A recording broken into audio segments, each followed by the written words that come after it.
Good morning, everybody. Praise the Lord.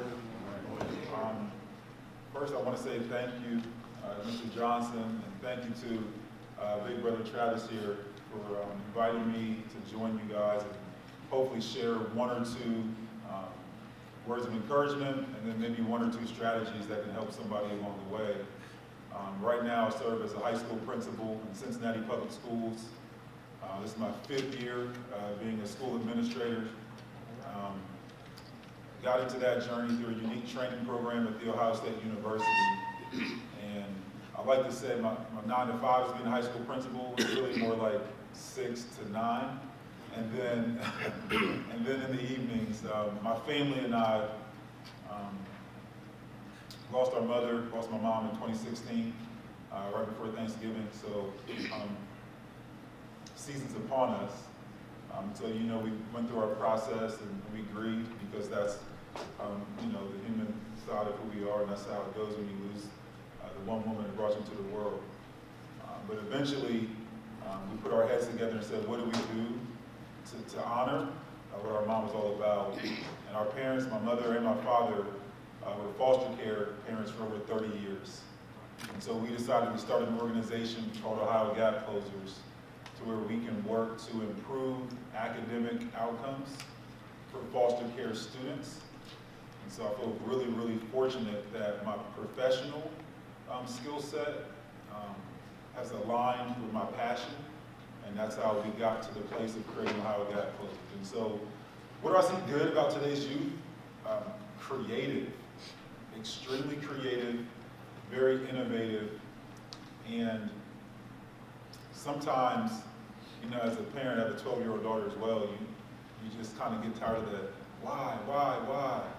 But the way I look at that in my students is they're persistent about what the world could be, and they're going to create a way to get what they're looking for.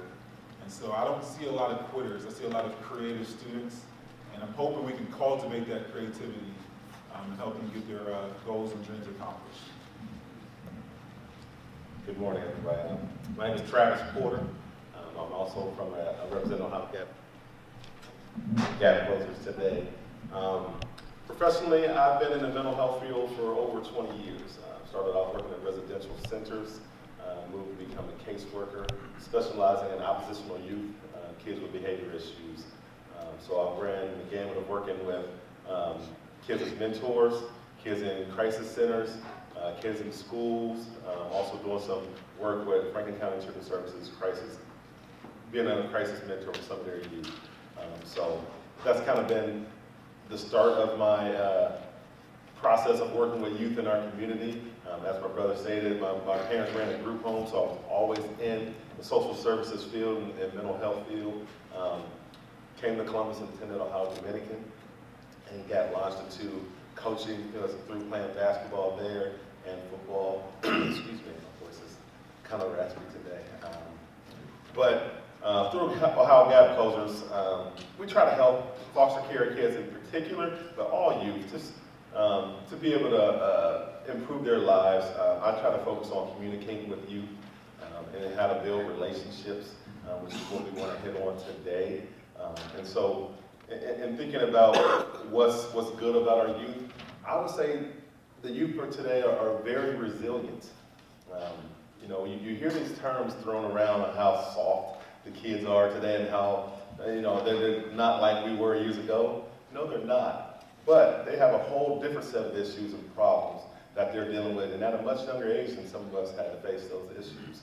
So the resiliency they show is amazing.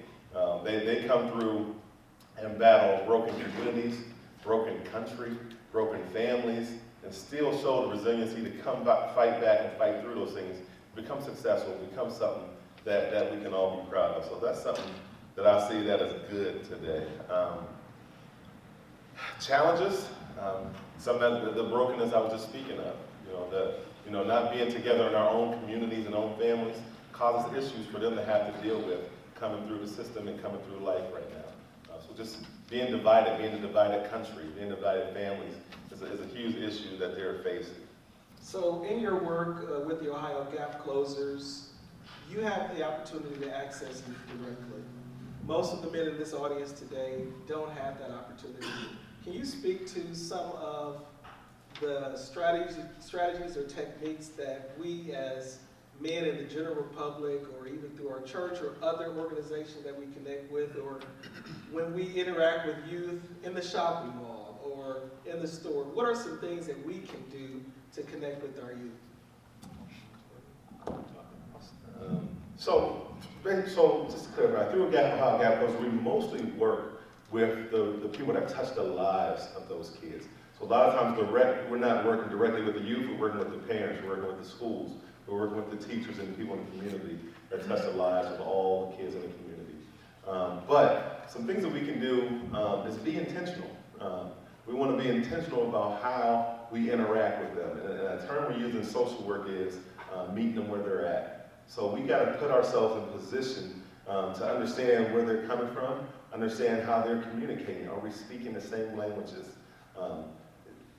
There's slang words that they use that we don't know. You got to do a little homework sometimes. Sometimes it requires you putting yourself in a place that's uncomfortable and learning the things that they're saying and what those things mean, the social media terms, the icons, the emojis, all those things. I'm probably the senior member on the panel here. I don't know all that stuff.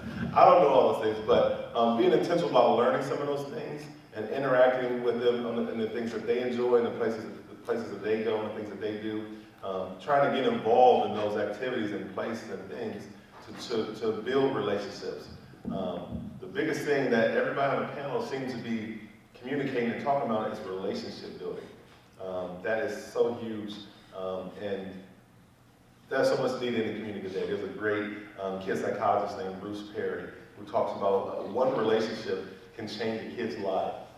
It can improve education, it can improve socially, it can improve so many different areas. If you just have that one guy in your corner, that one guy that believes in you, you can influence him to change the world. So those are some of the things I would talk about, is build relationships and how are we communicating with them, being intentional about those things.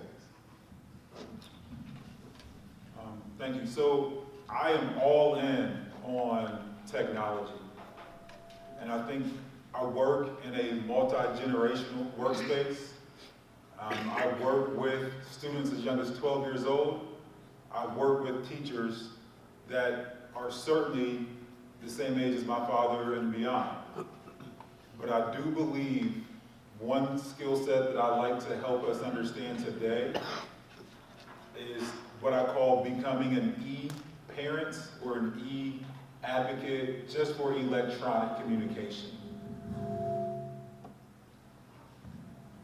Okay, I'm trying to wake it up. Okay, so the ability to connect in seconds to the other side of the world is very unlikely to go away. The ability to use a social media platform is very unlikely to go away. I think there is real value in spending time learning how to use those platforms to connect with the youth, to connect with your teachers that are teaching your children, and to connect with the principals who seem to always have 1,000 things going on. So I really want us to find time, find training, and that is one of the things that we do as a How Gap Closers when we work with parents and teachers and foster caregivers. I do think becoming an e-advocate or an e-parent is one way we can find help and support and good outcomes to support our kiddos. The other part is just having that idea of delayed gratification. That relationship you build with a young man, they may not say thank you tomorrow. They may look as if they're not listening to you. But for me to take a 9th grade student, I might have to wait 4 years until May 22nd of their senior year when they walk the stage for them to finally say thank you. The challenge is you can't quit between the start and the finish. Everyone won't say thank you in the first day, the first year. Some students won't say thank you at graduation. You got to understand it's a lifelong journey. You got to stick to the fight when your heart is hit. So when things seem worse, that you must not quit. So become an e-parent, stay in the game, don't quit.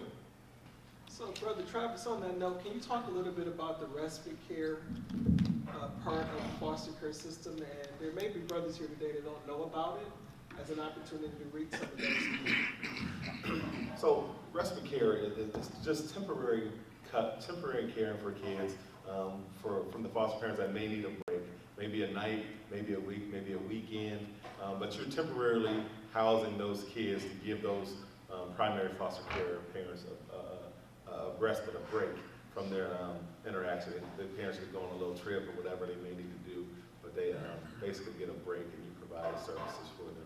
There's many foster care agencies around town. We're blessed in Central Ohio to have many different treatment foster homes and regular foster homes that has respite services. So some of the ones that you can, if you're interested in foster care, there's Safi, there's Bear, there's Village Network, there's Buckeye. All those places provide respite services and primary foster care services. But just to make one more comment and piggyback off, I think Mr. Hill was saying is being persistent. The foster care, the kids that you see in foster care, they didn't become the way they are overnight. So for us to expect miracles just because you took them in the house and think they're going to change overnight, it's not going to happen. It took them years to build up that resistance, to build up those walls and defense that they have. It might take years for us to break them down. As the gentleman was saying, we got to be persistent and stay in the race. So being intentional about our strategies and trying to figure out their routines, it's something as simple as getting them up in the morning. Okay, what does it take to get this kid up and going every morning? Does a person need to have his wake up, social media, breakfast, school? Or does he have to have coffee before I talk to him?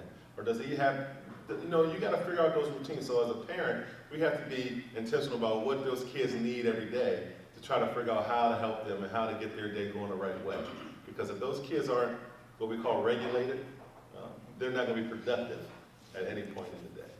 So I just want to say that. Thank you so much, Mr. Hill. And I want to give a little bit more perspective on this foster care idea. I'm extremely passionate about it because I've got 6 brothers, I've got 6 sisters, I'm one of 13, so very large family background. And it's it feels unusual for me to have a very close relationship with my mother and father. I would like to say I had the best mother and father anyone on this planet could have possibly, could have had. But I just want to also add in, just for the perspective of any child in foster care is in foster care because an adult messed up. No minor puts themselves in foster care. So somewhere along the way, there was a drug abuse, a sexual abuse, a mental abuse, neglect. That child did not ask to be in foster care. We need to make sure, I think Mr. Thornhill or Mr. Julian said lead with love. That is really, really good. So I think that's a big deal. And that is a prime example of leading with love when you're willing to open up your home and provide safety and security for somebody that didn't put themselves in foster care. So thank you for what you're doing. Let me ask a question. If you can't stand social media, just raise your hand. If you feel like it's a waste, let's just be 100 real quick. If you can't stand Facebook, if you hate the social media, let me see your hand. Put it up high. Respect, a lot of respect for you guys. And I get it. At one point in time, I hated social media. And I've actually tried to study this thing a little bit over the past 2 years.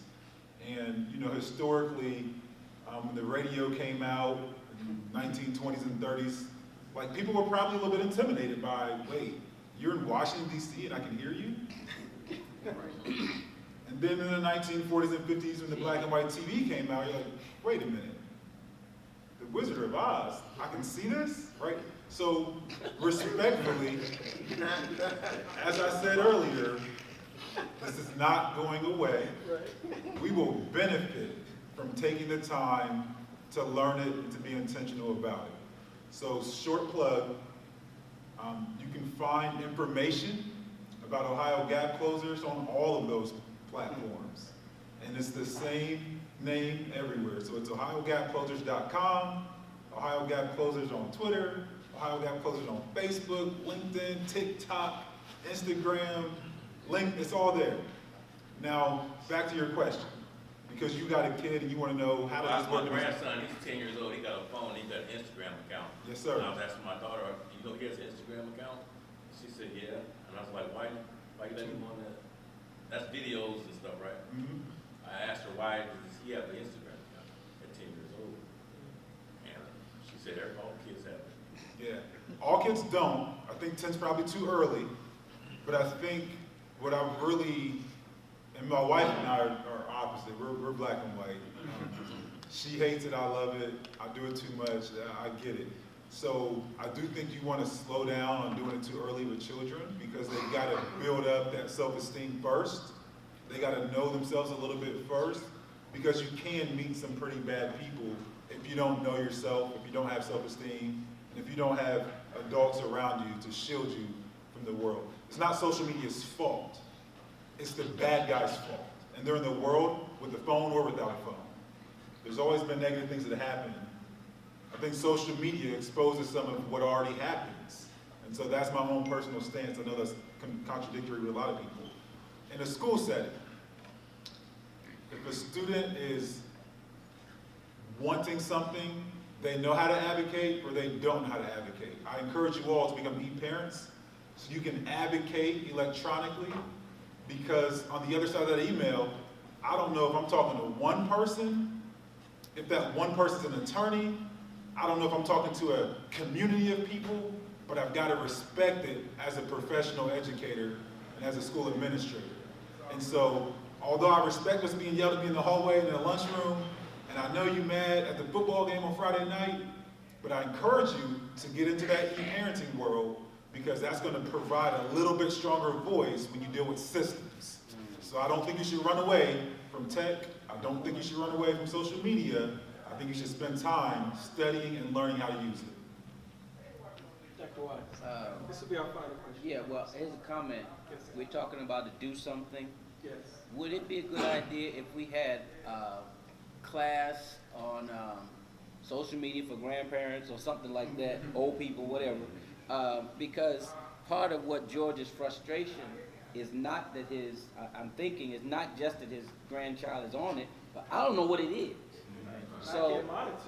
Well, yeah, so how do we, maybe that's something we can put together to have a class just for an intentionality for older people to be able to know how to use their phone like I don't, to know all of these platforms, to know how to deal with them. And if we do that away from our children as opposed to having our children teach them to us, then that gives us mad cred when we actually talk to them. I love it. I think that would be that'd be a really wise decision to do that. I would highly encourage going down that path. But what I would also try to reiterate is you don't know Instagram, but you know your son. Right. So, and I think there's a scripture that says train them up in the way they should go, and when they're old, they won't depart from it. There's some truth to that because these technology platforms are scary, but the truth is the technology is going to be one step ahead of us. The children are always going to be cooler than we are. So we will never have that 100% control we want. And if we think we got it 100%, we set ourselves up for disappointment. So we've got to just spend time knowing our kids and spending time with our kids and loving our kids so we can trust our kids to use these platforms to go out and start a bracelet business like my 12-year-old, or to go out and advocate for the kid being bullied across the room. So don't be afraid of the tech. Spend time knowing your kids and then study because that equips you to have a better conversation. Church membership is declining, but especially among youth. And clearly, churches in general aren't doing something to reach that demographic. So is there anything in particular outside of what you already stated that you think might apply directly towards churches in dealing with youth? Earlier I talked about speaking their language, but one thing I would say, finding out what are the youth interested in? What are they gravitating towards that the church or our community can come be involved in? One of the things I look at is a sports ministry. It's a way to outreach youth and do things that they're already involved in, but use the church as that foundation. Excuse me. So if I have a sports ministry, I can put our church name and logo on this jersey. Before we can sponsor a league, and when they come in, we can hand out pamphlets and flyers about our community, about our organization that's bringing various different type of people in. I'm looking around. You guys have the KIPP school here right beside you. Maybe partnering with different companies or companies in the community that can help you spread the word, that have youth involved in their program. Maybe partner with different mental health agencies that have outreach programs that does some of the counseling services or does some of the outreaches in those communities. So I would say try to reaching them in their environment and starting things that will help gravitate them towards the church. A lot of times the old traditional churches, just inside these four walls is what we do. But you got to be more, I guess, aggressive in the strategies that you use to bring people in and using those strategies that they're involved in right now.